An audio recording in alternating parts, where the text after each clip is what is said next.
Hi, it's Kim Perry, and today I want to discuss things that I learned in INST7100 Adult Learning and Technology. We focus primarily on these two standards.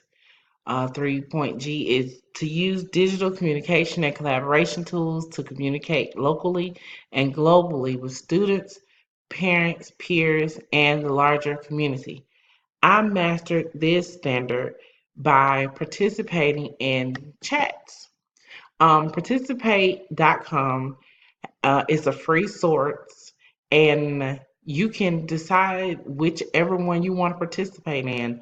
You can go here to view all, and you can select them by date.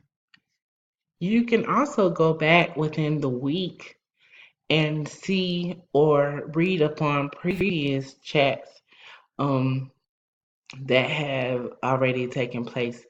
Um, it is set up like Twitter, if you will. You will need a Twitter account in order for your tweets to show up as you're participating within it. And I was able to talk to people all um, across America, actually. If I go back,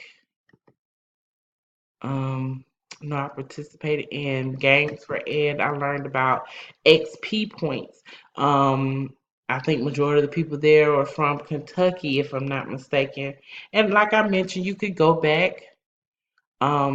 This actually took place earlier today, and you may see some things, and people can add resources that you can use and other information that you can use to better your understanding of things to help you improve your classroom setting.